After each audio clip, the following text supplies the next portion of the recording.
فلیقاتل دسرا جګړه وکي گزار مقتدی ستره هغه امام دی.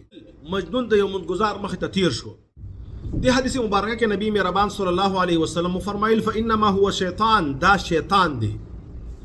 او بل حدیث کې تاسو ته تیر شو نبی مهربان صلی الله علیه وسلم فرمایل دا بند کړي، دا دفع کړي، دا شیطان دی.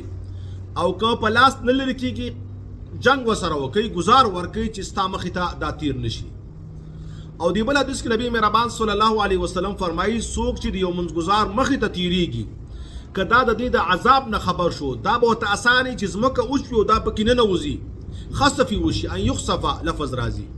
او بل حدیث کې راځي نبی مهربان صلی الله علیه وسلم فرمایي دا به یو کال انتظار وکړي لیکن د چا منځګزار مخې ته به تیر نشي. او دی بل حدیث کې راځي نبی مهربان صلی الله علیه وسلم فرمایي چې 40 کاله حدیث کې اگر چې دراوی شک دی چې نبی اسلام 40 ورځې یاد کړي یا 40 میاشتې یاد کړي یا 40 کاله. نو د یو منځګزار مخې ته تیرېدل دومره عظیم جرم دی او دومره لویه ګناه ده چې نبی مهربان ورته شیطان ویلی دی. بل حدیث کې نبی مهربان صلی الله علیه وسلم وفرمایل دا منع کوي، دا دفع کوي او فلیقاتل د سره جګړه وکړي، گزار ورکړي چې ستا مخې ته تیر نشي، ځکه دا ستا مونځ خرابوي، تا باندې مونځ ګډوډ کوي. نو د منځګزار مخې ته تیرېدل دا لوی جرم دی، لویه ګناه ده. بیا علماو لیکلي دي چې یو منځګزار مخې ته په څومره فاصلې کې تیرېدل جایز دي. دا یو حدیث کې خو تیر شو چې کله یو کانې وغورځولی شي چې کوم ځای کې پریوځي د هغې نه اخوا ته تیرېدی شي. د دې علماو مختلف مصداقات بیان کړي دي، لیکن اصح قول چې فقهاو په اجماع ده او هغه ذکر کړی دی هغه 2 صفه دي د سجدې د ځینه چې کوم ځای کې سجده لګېږي د منځګزار د هغې نه 2 صفه یا 3 صفه اخوا ته ګرځېدی شي، ته تیرېدی شي. او یو حدیث کې 2 غزه یا 3 غزه، یو حدیث کې 40 غزه هم دی. لیکن علما فرمایي دا څومره سخت وعیدات چې دي چې شیطان ورته ویلی شوی دی، یا دا ځمکه کې ننوځي دا اهون دی، اسان دی نه، دې نه چې دا د منځګزار مخې ته تیر شي یا 100 کاله یا 40 کاله د انتظار وکړي. دا په هغه وخت کې چې دا د صف په داخل کې چې بالکل په هغه ځای کې تیریږي کوم ځای کې چې دا مصلي سجده لګي، ډېر احتیاط پکار دی. لیکن 2 خبرې ته یاد وساتئ. یو دا ته یو منځګزار ته بالکل آمنے سامنے مخامخ ولاړې نو تا په یو طرف باندې په اسانه طریقې سره اورېدی شي، دا مرور کې نه راځي. دویمه خبره که چرته یو منځګزار داسې دی چې هغه امام پسې ولاړ دی نو د مقتدي ستره هغه امام دی. تاسو د ابن عباس رضی الله تعالی عنہ په حدیث کې تیر شو، هغه په یو خر باندې سور راغی او هغه کوشو التا او په صفونو کې را داخل شو یا د صفونو مخې ته تیر شو او منځ کې داخل شو. نو د دې نه دا معلومیږي چې د مقتدي ستره هغه امام دی.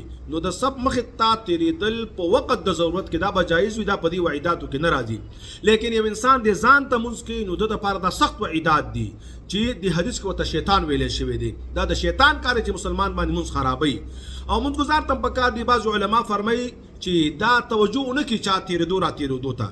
او بعض فقهاو دا مسلې لیکلي ده چې کله منځګزار ولاړې په صحیح طریقې سره او دا نظر د سجدې ځای ته کوي او څوک تیریږي هغه ورته ښکاري نه، دا د دیوالونو مطالعه نه کوي او نه د خوا دې خوا ګوري، بلکې دا رب ته ولاړ دی او په توجه کې دی، ځان غرق کې والله تعالی ته دی، پوره توجه کې والله ته دی ودرېږي.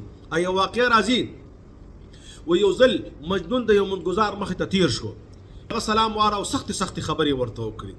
وایي مجنون ته چې معذرت غواړم، خفه نه شي، خو دا راته وایي تا څه کول؟ ما بالکل ونه کتې، ما ته خو ته ښکارېدې نه. وایي تا ته پته شته ما مونځ کاوه؟ وایي عجیبه ده، زه یا د یو مخلوق په محبت کې دومره غرق شوی ما چې هېڅ شي پروا مه راسره نشته، ما ته خپل جامې هم پته نه شي خیرې دي که صفا دي، چې زه کوم ځای کې تېرېږم ما ته دا پته نه شي څوک ولاړ دی یا ناست دی. لیکن ته د دومره عظیم رب مخې ته ولاړې او بیا هم تا ته زه ښکارم، بیا هم تا توجه اخوا دې خوا ده.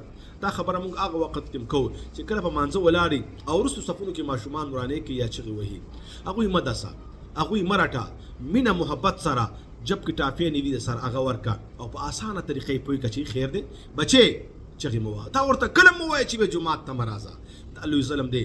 آینده نسلونو سره چې موتا کوو او بیا دا کمه زمانه ده د ټیک ټاک او د فیسبوک او د سوشل میډیا زمانه ده، خلک موبایلونو ته پراته دي، غټ خلک دي او منځونه ترې نه پاتې کېږي او یو بچه یو معصوم جومات ته راځي، د هغه یو ښه تربیت کېږي او د هغه مور غواړي چې جومات ته لاړ شي، منځګزار وګوري چې دا منځګزار بچې جوړ شي.